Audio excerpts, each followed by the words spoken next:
Banyak yang beranggapan bahwa internet, telepon, dan seluruh telekomunikasi digital yang kita nikmati dihubungkan oleh satelit. Padahal lebih dari 99% telekomunikasi yang kita nikmati dihubungkan kabel yang berada di lautan luas. Kabel inilah yang menghubungkan hampir seluruh telekomunikasi digital yang sahabat nikmati. Jika 99% telekomunikasi digital yang kita nikmati dihubungkan oleh kabel yang terpasang di daratan dan lautan, lalu apa fungsi satelit? Kenapa pemerintah dan pihak swasta membeli satelit? Padahal kontribusinya sangat sedikit. Dan coba sahabat bayangkan, apakah yang terjadi jika satelit tidak ditemukan? Apakah dunia akan semaju sekarang? Dalam video ini, kita akan membahas seberapa penting peranan satelit bagi kemajuan teknologi telekomunikasi.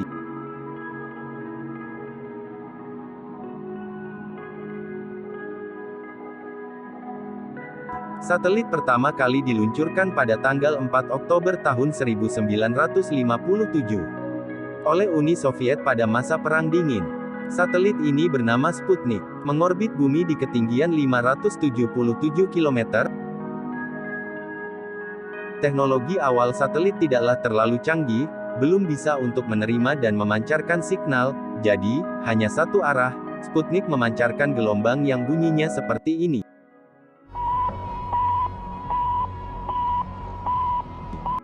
Teknologi satelit terus dikembangkan dan ditiru oleh Amerika Serikat dan negara lainnya, sehingga berkembang seperti sekarang ini.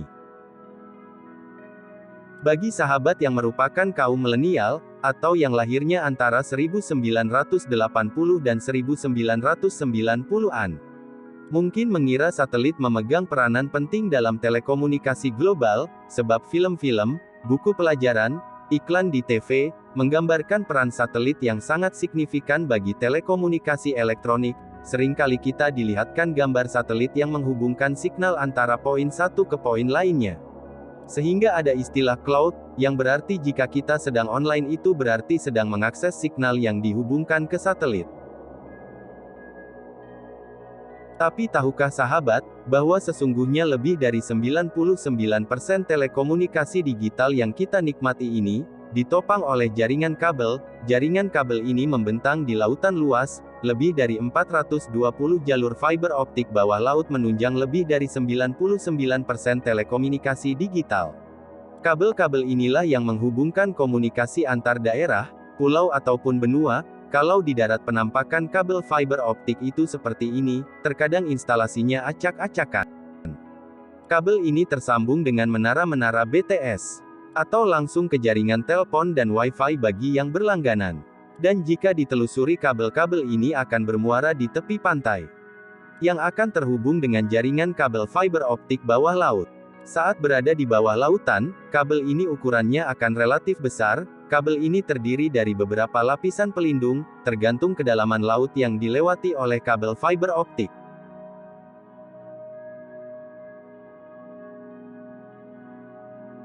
Sahabat mungkin pernah mengalami internet tiba-tiba lemot padahal signal penuh. Itu bisa saja karena ada jaringan fiber optik bawah laut yang putus karena terkena jangkar kapal, terseret jaring kapal nelayan, atau karena gigitan hiu. Suatu daerah atau wilayah biasanya ditopang lebih dari satu jaringan kabel fiber optik, jadi ketika kabel terputus, masih ada backup jaringan yang lain. Walaupun akan berpengaruh pada kecepatan internet. Tetapi terkadang jaringan internet di suatu wilayah, habis ditopang oleh satu jaringan kabel bawah laut.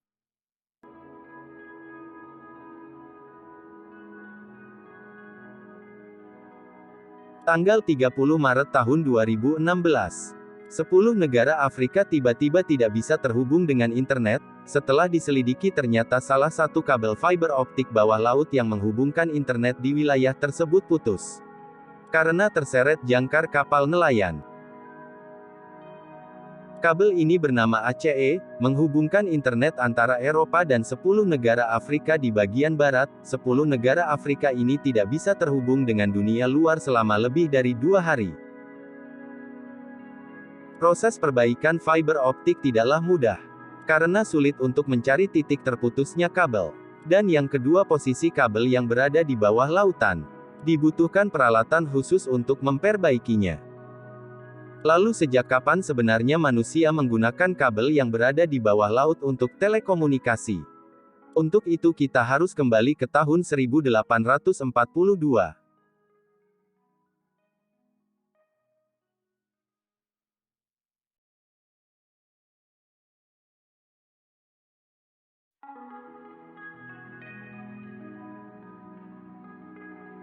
Kabel di bawah laut ini dirancang agar bisa mengirim dan menerima pesan menggunakan mesin telegram. Telegram sendiri adalah sebuah alat komunikasi yang dikembangkan pada tahun 1800-an. Pada saat itu ilmuwan mencoba mengirim pesan dari rumah ke rumah melalui kabel menggunakan kode Morse, lalu berkembang dari kota ke kota, dan sampailah pada tingkat yang lebih tinggi yaitu menghubungkan antar pulau dan benua. Setelah berhasil dengan uji cobanya, pada tahun 1858 kabel bawah laut yang menghubungkan antar benua dipasang. Kabel ini bernama transatlantik menghubungkan USA dan Inggris.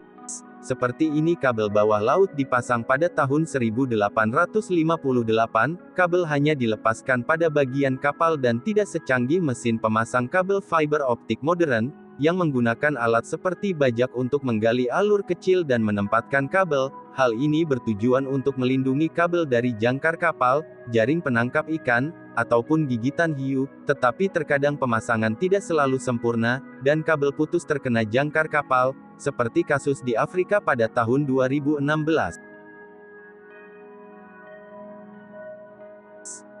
Kabel-kabel ini terus diperbarui setiap tahunnya. Umur rata-rata kabel bawah laut adalah 25 tahun. Dan setelah itu kabel akan dipensiunkan dan diganti dengan jaringan yang baru.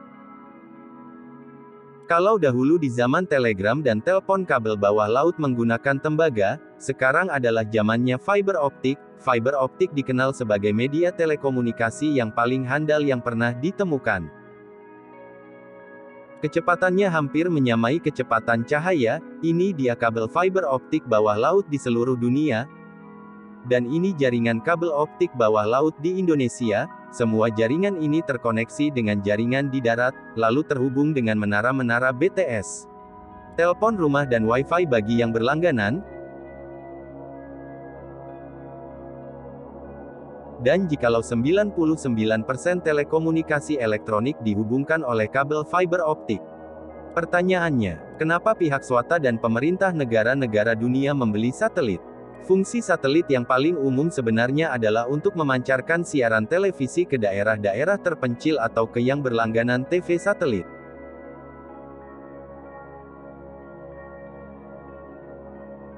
Jika sahabat pernah menemui antena parabola seperti ini, itu katanya terhubung langsung dengan satelit atau bisa juga untuk aktivitas perbankan dan militer karena jaringan satelit dinilai relatif aman dari penyadapan dan harga satu satelit tentunya tidaklah murah. Untuk membangun satu satelit dibutuhkan dana sekurangnya 2 triliunan rupiah, itu juga belum termasuk biaya roket untuk meluncurkan satelit ke orbit bumi dan juga biaya pemeliharaannya. Fungsi satelit yang lain adalah sebagai surveillance atau memata-mata negara lain dan juga sebagai global positioning system atau yang lebih dikenal sebagai GPS. Bisnis satelit adalah bisnis yang sangat besar. Total omset tiap tahunnya lebih dari 4.000 triliun rupiah, angka yang sangat tinggi tentunya bila dibandingkan dengan fungsinya yang hanya melayani kurang dari 1% telekomunikasi digital di seluruh dunia. Dan menurut sahabat, adakah teknologi yang menyamai kecanggihan satelit? Yang anti sadap dan aman dari serangan hackers, tetapi bisa dibangun dengan biaya yang lebih murah.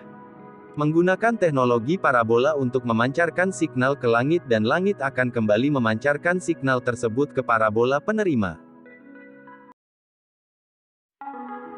Alaska 1955. Angkatan Udara dan Angkatan Darat Amerika Serikat membangun lebih dari 80 antena parabola raksasa. Proyek ini disebut dengan nama White Alice Communication System. Proyek ini berguna untuk menghubungkan komunikasi dari kota-kota kecil di Alaska yang katanya sangat sulit dipasang jaringan telepon.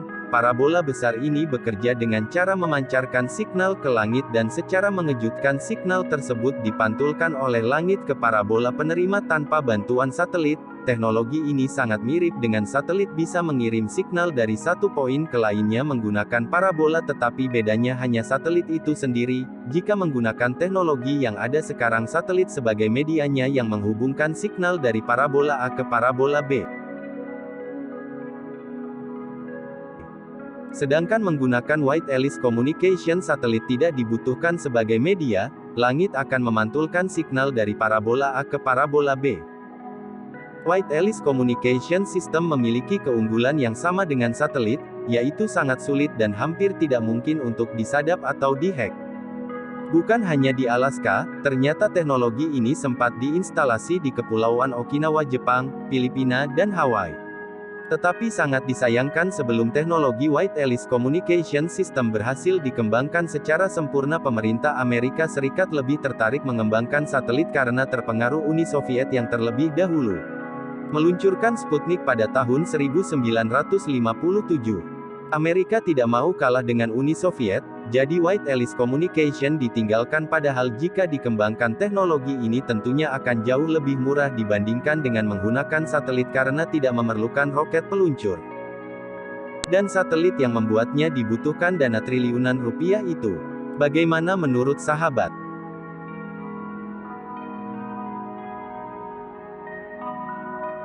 Pada tahun 1957 Departemen Pertahanan Amerika Serikat memulai mengembangkan Omega Navigation System. Sistem ini menggunakan metode triangulasi signal radio frekuensi sangat rendah untuk menentukan posisi secara global.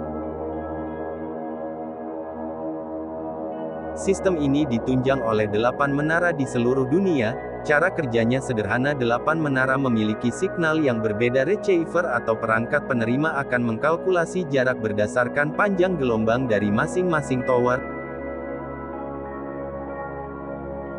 sehingga bisa menentukan posisi secara global dengan akurasi yang sangat tinggi, sama dengan GPS tapi adanya hanya di satelitnya.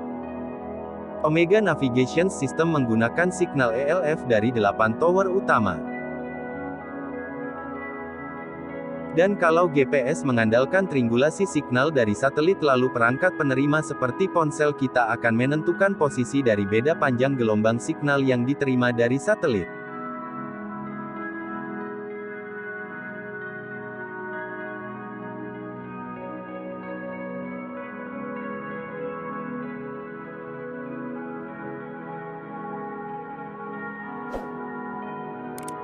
Dan bagaimana dengan data kemacetan yang kita lihat di Google Maps atau aplikasi lainnya?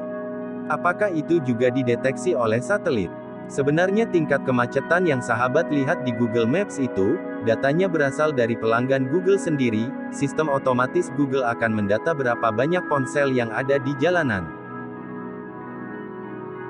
Jika jumlah ponsel yang aktif di jalan banyak, maka indikator di Maps akan menjadi merah. Dan jika ponsel yang ada di jalan sedikit, maka indikator di Maps akan menjadi hijau. Seperti dikutip dari Viz pada bulan Januari tahun 2020 yang lalu. Seorang pria bernama Simon membawa puluhan ponsel yang menyala bersama gerobak kecilnya. Ia membawanya berkeliling di kota Berlin di Jerman, dan hasilnya setiap area yang dilewati Simon dan gerobaknya yang penuh ponsel tadi berubah menjadi merah di Google Maps padahal jalanannya kosong.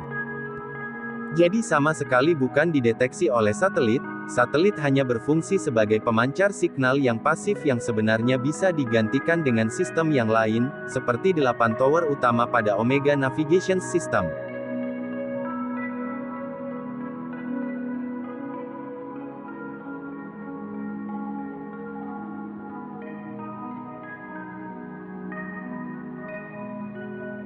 Jadi bagaimana menurut sahabat? Apakah yang terjadi jika satelit tidak pernah ditemukan?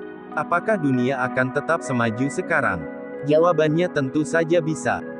Yang pertama, internet, telepon dan lain-lain yang menunjang 99% telekomunikasi global dihubungkan melalui fiber optik yang tersambung dengan jaringan darat. Yang kedua, sistem GPS yang menggunakan signal satelit yang mahal itu bisa digantikan dengan sistem triangulasi menggunakan tower darat yang tentunya jauh lebih murah. Dan yang ketiga, sistem telekomunikasi aman untuk perbankan dan militer atau untuk menjangkau daerah pedalaman. Cukup gunakan White Alice System, yang telah dikembangkan sebelum satelit pertama Sputnik diluncurkan, yaitu dengan teknologi memantulkan signal ke langit dan signal otomatis dipantulkan lagi oleh langit tanpa perlu satelit.